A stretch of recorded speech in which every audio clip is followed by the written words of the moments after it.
نور اسلام۔ الحمدللہ رب العالمین والصلاة والسلام علی سید المرسلین، اما بعد فاعوذ باللہ من الشیطان الرجیم، بسم اللہ الرحمن الرحیم۔ پڑھیے الصلاة والسلام علیک یا رسول اللہ وعلی آلک واصحابک یا حبیب اللہ۔ الصلاة والسلام علیک یا نبی اللہ وعلی آلک واصحابک یا نور اللہ۔ فرمانے آخری نبی رسول ہاشمی صلی اللہ تعالی علیہ وسلم، جسے کوئی اہم حاجت درپیش ہو وہ مجھ پر کثرت سے درود شریف پڑھے، کیونکہ درود پاک دکھ، درد اور مصیبتوں کو دور کرتا اور رزق میں اضافہ کرتا ہے۔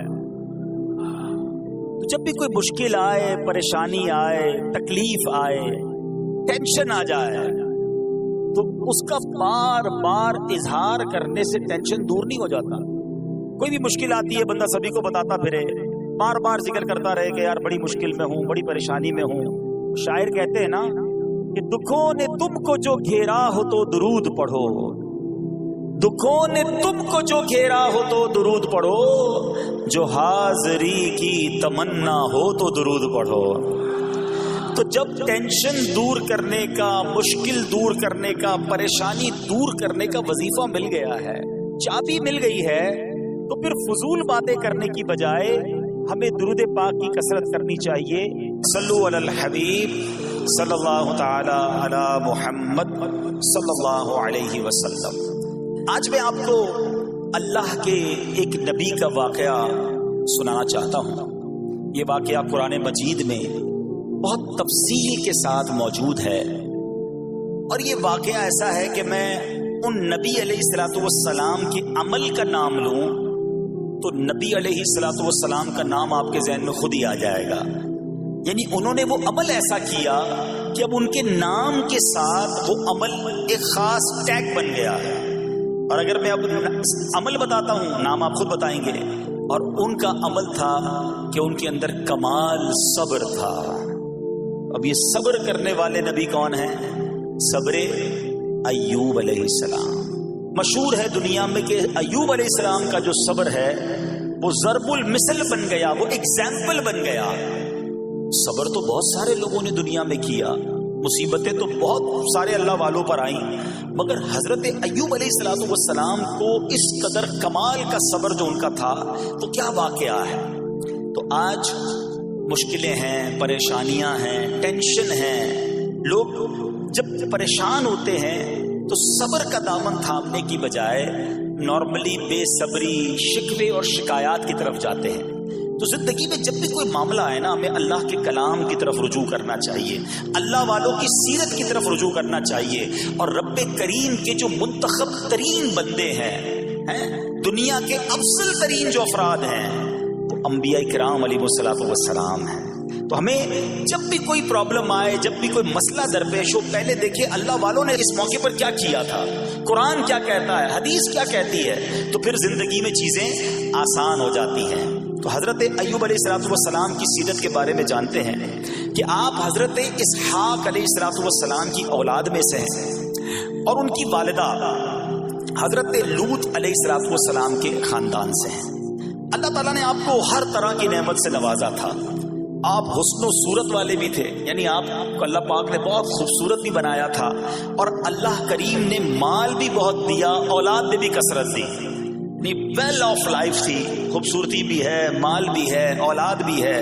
اچھا، پھر ظاہر مال تھا تو گھر بھی تھے، جانور بھی تھے۔ اس زمانے میں جو ویلتھ ہوتی تھی، جو پیسہ ہوتا تھا، وہ جانوروں کی صورت میں ہوتا تھا۔ آج کل لوگ گاڑیاں رکھتے ہیں، سونا زیورات رکھتے ہیں، اس زمانے میں جانور ہوتے تھے۔ بلکہ اب بھی اگر پاکستان کے بھی آپ انٹیریئر کے ایریا میں چلے جائیں، گاؤں گوٹ میں جائیں، تو لوگ اپنا مال و دولت سے جانور ہی خرید رہے ہوتے ہیں۔ ان کے نزدیک یہی ان کا جو ہے وہ جو بھی ان کا کاروبار ہوتا ہے اور مال ہوتا ہے۔ اب آپ پر امتحان آیا، آزمائش آئی، اور وہ آزمائش کیسے آئی کہ پہلے آپ کا مکان گرا اور خاندان کے جتنے افراد تھے اور آپ کے بیٹے تھے، جتنے بھی آپ کے بیٹے تھے نا، وہ سب اس مکان کے تلے دب کر انتقال کر گئے۔ اللہ اکبر۔ آپ کو آ کر خبر دی جاتی گئی کہ حضور آپ کا مکان گر گیا ہے، آپ کے بچے دب گئے اور دب کر ان کا انتقال ہو گیا ہے۔ آپ فرماتے تھے میرا کیا ہے، جس کا تھا اس نے لے لیا، جب تک اس نے مجھے دے رکھا تھا وہ میرے پاس تھا، جب اس نے چاہا اس نے واپس لے لیا، اسی نے دیا تھا نا۔ تھوڑی دیر بعد خبر آئی کہ آپ کے جتنے جانور تھے، ہزارہا اونٹ تھے، بکریاں تھی، ریوڑ کے ریوڑ تھے، سارے جانور جو ہیں وہ مر گئے۔ کسی نے آ کر کہا کہ اب آپ کی جتنی دولت تھی، جتنے جانور تھے، وہ بھی مر گئے۔ سبحان اللہ۔ آپ اللہ کا شکر بجا لاتے، کہتے یا اللہ جو رب کا تھا اس نے واپس لے لیا، اسی کا تھا، جتنی دیر چاہا میرے پاس رہا، واپس لے لیا اس نے۔ میں اپنے رب کی رضا پر راضی، میں اس امتحان پر راضی ہوں۔ اللہ اکبر۔ اب کیا ہوا کہ آپ کی تمام کھیتیاں اور جو باغات تھے، بہت بڑی زمینیں تھی، بڑے بڑے کھیت تھے، وہ بھی سارے کے سارے برباد ہو گئے۔ کسی نے آ کر بتایا کہ حضور اب تو کھیت بھی گئے، اب باغات بھی گئے۔ آپ نے فرمایا کہ جس کا تھا اس نے لے لیا، میں اس کی رضا پر راضی ہوں۔ جب تک میرے پاس تھا وہ میرے پاس تھا، اب رب نے واپس لینا چاہا تو اس نے لے لیا۔ اب he was empty handed، یعنی اب کچھ بھی نہیں تھا، نہ بچے ہیں، نہ مال ہے، نہ جانور ہے، نہ مکان ہے۔ مگر حضرت ایوب علیہ السلام کی زبان پر پھر بھی شکر ہے، اب بھی شکر ہے، شکوہ نہیں ہے کہ اللہ میں تیری رضا پر راضی ہوں۔ لیکن ابھی امتحان ختم نہ ہوا تھا، اور اس امتحان کے پیچھے بعض مفسرین نے ایک اور قول بھی نقل کیا کہ شیطان نے حضرت ایوب علیہ السلام کو دیکھ کر اللہ کی بارگاہ میں کہا کہ مولا یہ تیرا بندہ اس لیے تیرا شکر گزار ہے کہ تو نے اسے بڑا نوازا ہے، بڑا مال دیا ہے، اولاد دی ہے، گھر دیا ہے۔ اب رب کریم نے حضرت ایوب پر امتحان بھیجا تاکہ پتہ چلے کہ میرے نیک بندے امتحان کے بعد بھی صبر کرتے ہیں۔ لیکن اب سب چلا گیا نا، تو شیطان نے کہا کہ ابھی جان تو باقی ہے نا، صحت تو باقی ہے۔ اللہ اکبر۔ مزید آزمائش آئی اور یہ ہوا کہ آپ کو بیمار کر دیا گیا، مبارک جسم پر بڑے بڑے آبلے پڑ گئے، پھوڑے جس کو کہتے وہ پڑ گئے۔ اس حال میں آپ کے سارے دوست بھی آپ کو چھوڑ کے چلے گئے۔ آج کل ویسے بھی حال ایسا ہی ہے جناب، جب تک پیسہ ہے، شہرت ہے، آپ کے پاس کوئی مال ہے تو آس پاس بہت سارے لوگ ہوتے ہیں، مگر جب یہ سب چیزیں چلی جائیں نا تو بعض اوقات ایسی کنڈیشن میں اپنے اور پرائیوں کی جانچ بھی ہو جاتی ہے کہ اب کون کھڑا ہے۔ دوستی مال کے لیے تھی، دوستی شہرت کے لیے تھی، دوستی منصب کے لیے تھی، یا کسی کی ذات سے واقعی خالص دوستی تھی؟ اب کیا ہوا؟ آپ کے سارے رشتہ دار، سارے دوست بھی دور چلے گئے، سوائے آپ کی فرما بردار زوجہ تھی جن کا نام تھا رحمت بن افراہیم، اور یہ حضرت یوسف علیہ السلام کی پوتی بھی تھی، اللہ کے نبی کی آل سے تھی، وہ آپ کی خدمت کرتی رہی۔ اب جسم پر پھوڑے ہیں، آبلے ہیں، ایک بیوی ہے، نہ پیسہ ہے، نہ مال ہے، نہ بچے، واٹ ایور جو تھا سب ختم، مگر زبان ہے کہ اس پر پھر بھی اللہ کا ذکر جاری ہے، پھر بھی شکر جاری ہے، پھر بھی صبر ہے۔ بات کرنا آسان ہے جناب، مشکل آئے اور صبر کرے بندہ، اصل امتحان یہ ہے۔ زبان پر شکوائے رنجو علم لایا نہیں کرتے، زبان پر شکوائے رنجو علم لایا نہیں کرتے، نبی کے نام لیوا غم سے گھبرایا نہیں کرتے۔ ہم میں سے کسی پر ایسی آزمائش نہیں آئی نا، چھوٹی موٹی آزمائشیں تو آتی رہیں گی۔ ایک بات یاد رکھنا، یہ زندگی کی جو گاڑی ہے نا، یہ مسائل کے پہیوں پر ہی چلتی ہے۔ ہمیں بعض اوقات کسی کی گاڑی، کسی کا مکان، کسی کا خوبصورت چہرہ، کسی کی مسکراہٹ دیکھ کر لگتا ہے یار یہ تو دنیا کا سب سے سخی آدمی ہے، ایسا نہیں۔ تو یہ نہ سمجھے کہ سارا جہان جناب سخی ہے اور میں اکیلا دکھی ہوں، ایسا نہیں ہوتا، بلکہ اس جہاں میں تقریباً ہر بندہ ایسا ہوتا ہے جس کے ساتھ کوئی نہ کوئی دکھ لگا ہوا ہوتا ہے، کوئی نہ کوئی پریشانی ہے، کسی کو مال کی پریشانی، کسی کو روزگار کی پریشانی، کسی کو بیماری لگی ہے، کسی کو اور ٹینشن ہے۔ تو یہ کبھی بھی نہ سوچے کہ میں زندگی گزاروں گا اور کوئی ٹینشن نہیں آئے گی، تیار رہو امتحان کے لیے، امتحان ضرور آنا ہے۔ اب کمال یہ ہے کہ اس امتحان میں پاس کون ہوتا ہے۔ حضرت ابراہیم پر امتحان آیا، زبان پر صبر ہے، شکر ہے، شکوہ نہیں ہے۔ اب کیا ہوا کہ آپ کا سال ہاں سال تک یہ محال رہا، یہ 2-4 مہینے کا پرابلم نہیں تھا، کئی سال تک آپ بیمار رہے۔ آپ کی زوجہ جو ہے وہ خدمت کرتی رہی۔ اچھا یہاں ایک غلط فہمی دور کر دوں کہ کچھ لوگ یہ کہتے ہیں، یہ کتابوں میں پتہ نہیں کچھ کتابوں میں لکھ دیا گیا کہ حضرت ایوب علیہ السلام کو معاذ اللہ کوڑ کی بیماری ہو گئی تھی۔ ایسا بالکل نہیں تھا، کوڑ کی بیماری نہیں ہوئی تھی، بلکہ نہ کوڑ ہوا نہ جزام ہوا، آپ کو جسم پر پھوڑے پھنسیاں جن کو کہتے ہیں آبلے نکل آئے تھے، کیونکہ کوڑ کی بیماری وہ ہوتی ہے کہ جس سے لوگ نفرت یا حقارت کرتے ہیں۔ اللہ کے کسی بھی نبی کو کبھی بھی کوئی ایسی بیماری نہیں ہوئی جس کی وجہ سے لوگ اس سے حقارت یا نفرت کریں یا دور بھاگیں، کیونکہ اللہ نے ان نفوس قدسیہ کو، ان نیک بندوں کو، ان منتخب شخصیات کو لوگوں کی ہدایت کے لیے بھیجا ہے۔ ان کو کبھی کوئی ایسی چیز نہیں ہوئی کہ جس سے لوگ گھن کھا کر دور بھاگیں، تو یہ بالکل غلط ہے۔ البتہ آپ کے جسم پر آبلے تھے، پھوڑے تھی، اور اللہ اکبر آپ اس حال میں کیا رب سے عرض کرتے تھے؟ آپ عرض کرتے تھے، قرآن میں یہ الفاظ موجود ہیں، انی مسنی الضر وانت ارحم الراحمین۔ ترجمہ کیا ہے؟ مجھے تکلیف پہنچی اور تو سب مہر والوں سے بڑھ کر مہر والا ہے، رحم کرنے والوں میں سب سے بڑھ کر رحم کرنے والا ہے۔ یعنی اللہ کی بارگاہ میں یہ عرض کرتے تھے، یا اللہ تکلیف پہنچی ہے، رحم تو نے کرنا ہے، تو ارحم الراحمین ہے، زمانے سے نہیں کہتے تھے۔ یہاں ایک اور پرابلم ہے، میں کوئی مسئلہ ہوتا ہے، پرابلم آتی ہے، ہم ساری دنیا سے کہتے ہیں یہ مسئلہ ہو گیا، یہ پرابلم ہو گئی۔ نہیں، ساری دنیا میں سے کوئی آپ کا مسئلہ حل نہیں کر سکتا۔ اس سے بات کرو نا جو مسائل کو حل کرنے والا ہے، اس سے عرض کرو نا جو مصیبت کو دور کرنے والا ہے۔ ادھر ادھر جانے کی بجائے پرابلم یہ ہے، جب بھی مشکل آتی ہے ہم سب کے پاس جاتے ہیں، ہم رب کے پاس نہیں جاتے۔ جاؤ اس کے پاس جو حل المشکلات ہے، جو مصیبتوں کو حل کرنے والا ہے، اس کی بارگاہ میں فریاد کرو۔ وہ شاعر کتنی پیاری بات لکھتے ہیں نا، یہ بہت سارے لوگوں کے لیے درس ہے جو اپنی پرابلمز کے لیے دنیا والوں کے پاس جاتے ہیں۔ ارے اگر پکارنا ہے تو اللہ کی بارگاہ میں پکارو، التجا کرنی ہے تو اللہ کے حبیب سے عرض کرو نا۔ شاعر لکھتے ہیں، کسی کا احسان کیوں اٹھائیں، کسی کو حالات کیوں بتائیں، کسی کا احسان کیوں اٹھائیں، کسی کو حالات کیوں بتائیں، تمہیں سے مانگیں گے تم ہی دو گے، تمہارے در سے ہی لو لگی ہے۔ ہم اللہ کی بارگاہ میں عرض کریں، اللہ کے حبیب کی بارگاہ میں لو لگائیں۔ دنیا والوں کے پاس کچھ نہیں رکھا، لیکن ہم دنیا والوں کو بتا کر اپنے صبر کا ثواب بھی ضائع کر دیتے ہیں۔ دیکھو حضرت ایوب علیہ السلام کا صبر، کسی سے نہ کہا، اللہ کی بارگاہ میں عرض کرتے رہے۔ اب آپ کی آزمائش کا وقت پورا ہوتا ہے، دعا کرتے رہے، التجا کرتے رہے، صبر کرتے رہے۔ حکم ہوا کہ اپنا پاؤں زمین پر مارو۔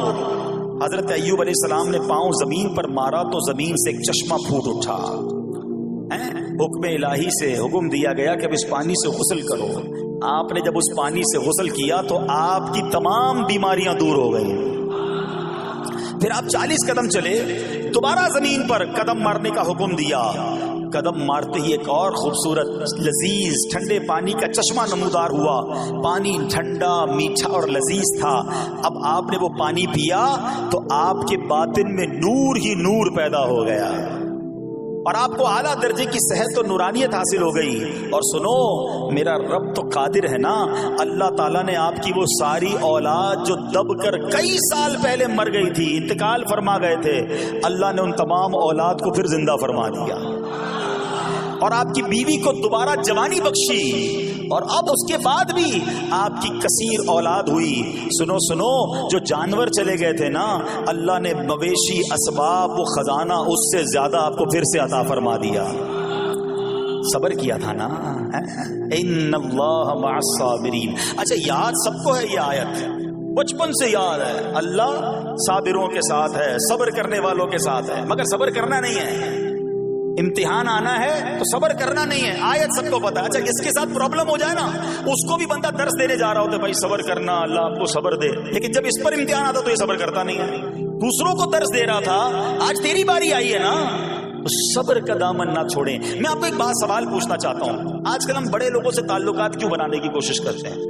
یار جب کوئی مشکل ٹائم آئے گا نا تو یہ بندہ کام آئے گا، یہ پیسے والا دوست ہے، یہ اس کے تعلقات بہت ہیں، اس کی گورنمنٹ میں بات ہے، اس کی وکیلوں میں بات ہے، 4-5 ایسے دوست ہونے چاہیے۔ یہ ڈاکٹروں کے اندر بڑی اچھی اس کی دوستی ہے، کوئی ڈاکٹر کا بھی کام آئے گا تو یہ بندہ کام آ جائے گا۔ ہم دنیا والوں سے تعلقات اس لیے بناتے ہیں تاکہ یار مصیبت آئے تو یہ بندہ کام آئے، اور نارملی اکثر ایسا ہوتا ہے کہ جس سے امید رکھی ہوتی ہے مصیبت کے وقت غائب ہو جاتا ہے۔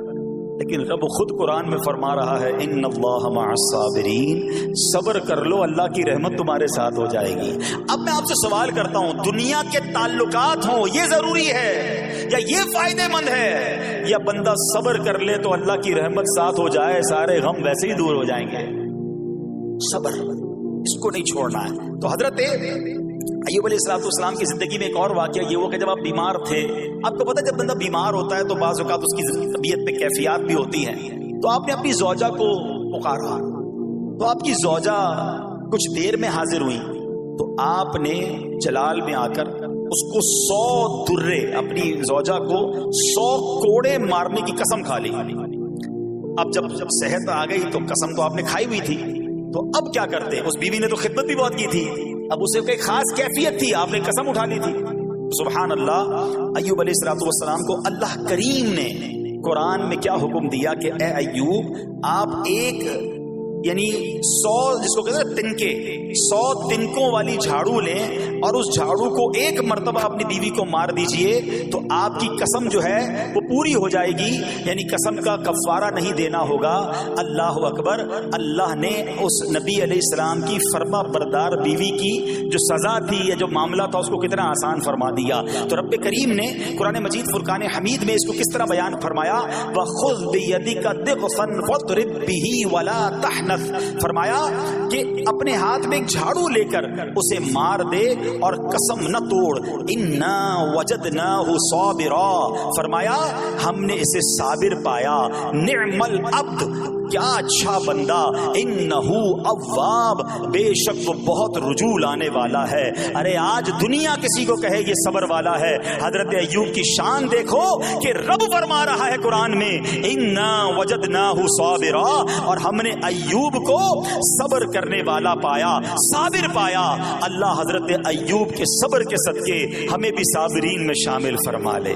اللہ اکبر، سبحان اللہ۔ اور رب کریم نے جو اواب فرمایا، علماء کہتے ہیں کہ یہ اواب کے لاجواب خطاب کو جو آپ کے سر مبارک پر ایک تاج کی طرح رکھ دیا گیا، کیونکہ اواب کے معنی کیا ہے، انہو اواب، بے شک وہ بہت رجوع لانے والا ہے۔ اللہ اکبر، صبر کیا تو رب نے کیسے کیسے القاب جو ہیں وہ قرآن میں عطا فرمائے۔ یہاں ایک اور بات بھی سیکھنے والی ہے کہ حضرت ایوب علیہ السلام کے صبر کا کمال یہ ہے کہ قرآن میں ذکر آ گیا، اب صبح قیامت تک حافظ تلاوت کریں گے، تراویح میں قرآن پڑھا جائے گا، جب بھی قرآن کی تلاوت دنیا کے کونے کونے میں کی جائے گی، قیامت تک حضرت ایوب کے صبر کا ذکر ہوتا رہے گا۔ جب آپ صبر کرتے ہیں اللہ رسول کو راضی کر لیتے ہیں، اللہ ان ناموں کو بلند فرما دیتا ہے۔ بہرحال میرے پیارے اسلامی بھائیوں، اب یہاں تھوڑا سا ایک شرعی مسئلہ بھی سمجھ لیں۔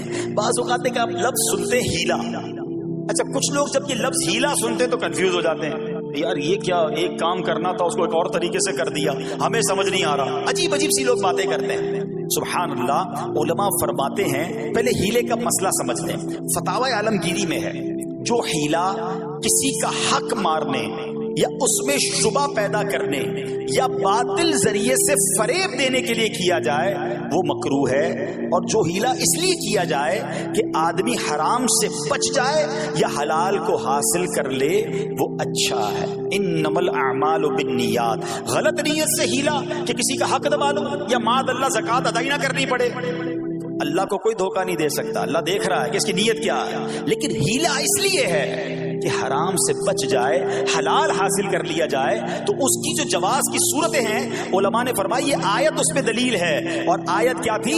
وَخُذْ بِيَدِكَ ضِغْفًا فَاضْرِب بِهِ وَلَا تَحْنَثْ، اور فرمایا اپنے ہاتھ سے ایک جھاڑو لے کر اسے مار دو اور قسم نہ توڑو۔ قسم تو 100 کوڑے مارنے کی تھی، اللہ کریم نے آسانی کا راستہ بتایا۔ ہاں ایک بات یاد رہے، یہ بڑی امپورٹنٹ بات کرنے جا رہا ہوں کہ مفتیان کرام، قابل اعتماد مفتیان کرام سے رہنمائی لے کر ہم جیسے لوگوں کو، عوام الناس کو کوئی ہیلا اپنے طور پہ نہیں کر لینا چاہیے۔ ہاں، کیونکہ بعض ہیلوں کی شرعی طور پر اجازت نہیں ہوتی، اور بعض اوقات ہیلا کرنے میں ایسی غلطی لوگ کر جاتے ہیں جن کی وجہ سے ہیلا ہوتا ہی نہیں ہے۔ تو یہاں صرف آپ کو دلیل بتانا تھا، باقی اگر کسی قسم کا کوئی شرعی ہیلا کرنا ہے تو قابل اعتماد مفتیان کرام سے رجوع کیا جائے۔ سبحان اللہ۔ اب حضرت ایوب علیہ السلام کے صبر کی بات ہوئی ہے نا، اللہ نے پتہ ہے آپ کو کتنا مقام عطا فرمایا کہ نبی کریم صلی اللہ تعالی علیہ وآلہ وسلم نے ارشاد فرمایا حضرت ایوب لوگوں میں سب سے بڑھ کر عالم،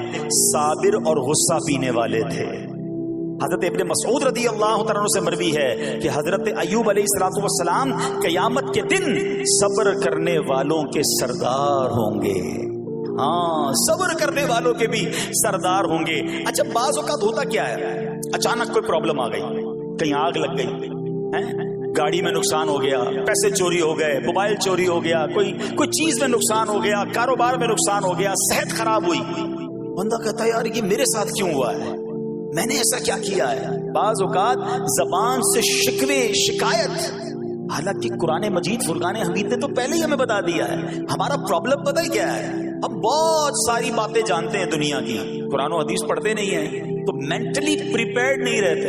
آپ کو پہلے ہی پتا ہو کہ یار گرمیاں آنے والی ہیں تو اچانک گرمیاں آئیں گی تو پریشان نہیں ہوں گے نا۔ آپ کو پتا تھا جون جولائی میں گرمی ہوتی ہے، بھائی سردیاں نہیں ہوتی، آپ پنکھا بھی تیار رکھتے ہیں، ٹھنڈا پانی کا انتظام بھی رکھتے ہیں، گرمی کے وقت باہر کم نکلتے ہیں، اور سردیاں آتی ہیں آپ کو پہلے ہی پتا ہوتا ہے، رضائی تیار کر لیتے ہیں، سویٹر نکال لیتے ہیں۔ ایسا نہیں ہوتا کہ صبح اٹھتے تو 40 ڈگری ہوتا ہے، دوسرے دن اٹھتے تو 5 ڈگری ہوتا ہے، بندہ کہ یار آج ٹھنڈ کی ہو گئی، کل گرمی کی ہو گئی۔ مینٹلی پریپیئرڈ جب بندہ ہوتا ہے تو وہ تیار ہوتا ہے۔ اگر جو قرآن پڑھنے والا ہے، حدیث پڑھنے والا ہے، اس کو تو پہلے ہی مینٹلی پریپیئرڈ ہونا ہے۔ کیوں؟ قرآن کا وعدہ ہے نا، قرآن کا اعلان سنو۔ اللہ کریم قرآن مجید میں کیا ارشاد فرماتا ہے؟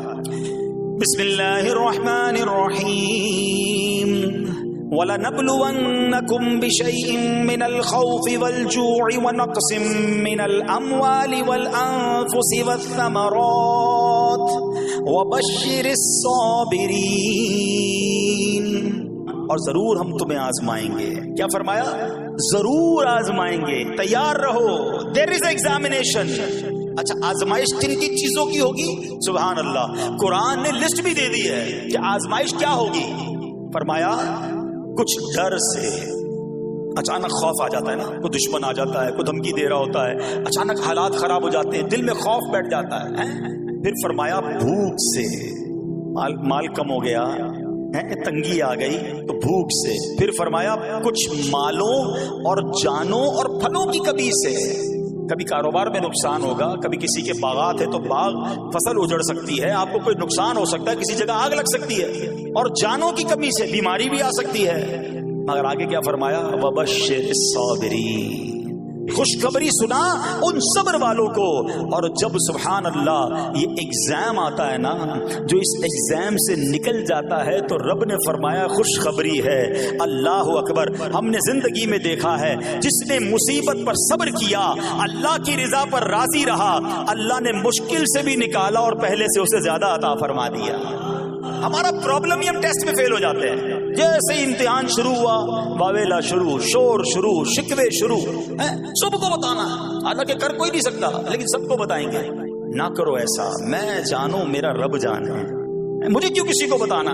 ہاں، وہ کریم ہے، وہ دیکھ رہا ہے، کہ میرا بندہ صبر کر رہا ہے. سبحان اللہ. حضرت سیدنا امام ابو جعفر محمد بن جریر طبری تفسیر طبری میں اس آیت مبارک کے تحت فرماتے ہیں یعنی ہم تمہیں دشمن کے خوف، قحط سالی، شدید بھوک و فقر و فاقہ، فصلوں کی کمی، مقاصد کے حصول میں مشکلات، کفار سے جنگ کے دوران افرادی قوت میں کمی اور اہل و عیال کی موت وغیرہ کے ذریعے آزمائیں گے، اور یہ سب چیزیں بطور امتحان ہوں گی تاکہ تمہارے سچے جھوٹوں سے اور اہل بصیرت منافقوں سے جدا ہو جائیں. یعنی اس ٹیسٹ میں پتہ چل جائے گا کون اللہ والا ہے، کون صبر والا ہے، کون اللہ کی رضا پر راضی رہنے والا ہے. سنو سنو، جب یہ تکلیف آتی ہے نا تو اس کا پھر اجر کتنا ملتا ہے. شہنشاہ نبوت مخزن جود و سخاوت صلی اللہ تعالی علیہ وسلم نے ارشاد فرمایا جو دنیا میں ہی اپنی ہر خواہش کی تکمیل کر لے تو یہ چیز آخرت میں اس کے اور اس کی خواہش کے درمیان آڑ اور پردہ بن جائے گی. اور جو مالداروں کی زینت کی طرف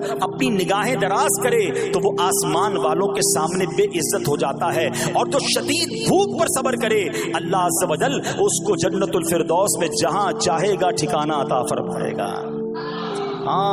ہر چیز پوری ہو جائے، جو چاہیے وہ مل جائے، یہ نہیں ہونا چاہیے. کچھ نہ کچھ آزمائشیں آئیں گی اور اگر سب ادھر مل گیا تو ادھر پھر کیا ملے گا. ہم اللہ سے یہ دعا کرتے ہیں کہ ادھر بھی عطا فرمائے، ادھر بھی محروم نہ کرے. ہمیں ڈرتے بھی رہنا چاہیے کہ یار میں جو مانگتا ہوں ادھر مل جاتا ہے، کہیں وہاں محروم نہ رہ جاؤں. تو آزمائش آئے تو صبر کرنا چاہیے، اللہ کی رضا کے طور پہ زندگی گزارنی چاہیے. ایک بار نبی پاک علیہ الصلوۃ والسلام انصار کے پاس تشریف لے گئے تو فرمایا کیا تم مومن ہو؟ بڑا کمال کا سوال جواب ہے، ذرا غور کیجئے گا. ہمارے پاس بھی کوئی آ کر کہے کہ کیا تم مومن ہو تو ہم کیا جواب دیں گے؟ صحابہ خاموش رہے. سیدنا فاروق اعظم نے کہا حضور ہاں ہم مومن ہیں. شاید ہمارا بھی جواب یہی ہوگا ہم مومن ہیں. مگر اگلا سوال سنو نبی پاک علیہ الصلوۃ والسلام کا. فرمایا کہ اگر تم مومن ہو تو تمہارے ایمان کی علامت کیا ہے؟ اب ہم سے کوئی یہ سوال کرے تو ہم جواب کیسے دیں گے؟ بھائی تم کہہ رہے ہو مومن ہیں، واٹ از دا سمٹمز؟ کوئی نشانی، کوئی علامت تو بتاؤ نا. اب یہ سوال کرنے والے کون ہیں؟ پیارے آقا صلی اللہ تعالی علیہ وآلہ وسلم. صحابہ سامنے بیٹھے ہیں. ارشاد فرمایا مومن ہو تو علامت کیا ہے؟ کیا شاندار جواب دیا کہ صحابہ کرام نے کہ ہم جب فراخی کی حالت ہوتی ہے نا، آسانی ہوتی ہے تو ہم شکر ادا کرتے ہیں. جب آزمائش آتا ہے، کوئی پرابلم آتی ہے، ہم صبر کرتے ہیں اور اللہ کے فیصلے پر راضی رہتے ہیں. نبی اکرم علیہ الصلوۃ والسلام نے جواب میں کیا فرمایا؟ رب کعبہ کی قسم تم مومن ہو. تو پتہ یہ چلا کہ مومن ہونے کی نشانی یہ ہے کہ جب اچھے دن آئے تو شکر کرے اور مشکل کے دن آئے تو اللہ کی رضا پر، اللہ کے فیصلوں پر راضی رہے، صبر کرے. اب آؤ سوال کرتے ہیں.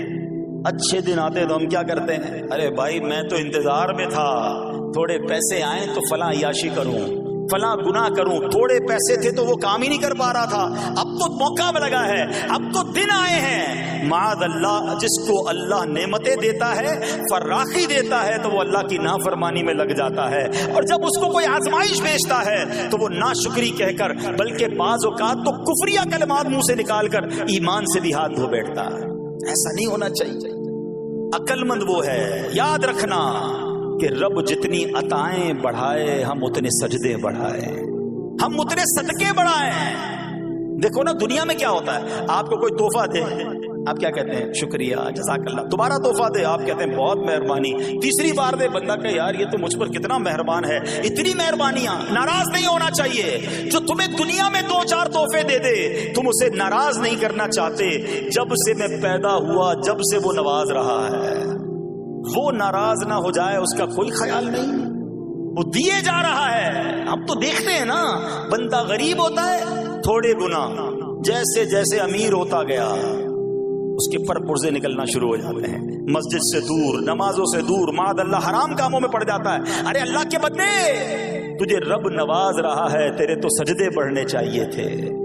لیکن ہوتا کیا ہے، وہ عطائیں بڑھاتا ہے، لوگ خطائیں بڑھاتے ہیں. نہ کرو ایسا. جب فراخی ہو، جب اللہ کی طرف سے آسانی ہو تو شکر ہو، اور جب آزمائش آئے تو صبر ہو. یہی مومن کی نشانی ہے. اور اللہ سے دعا کرتے ہیں کہ اللہ کریم ہمیں اپنے شکر گزار اور صبر کرنے والے بندوں میں شامل فرما لے.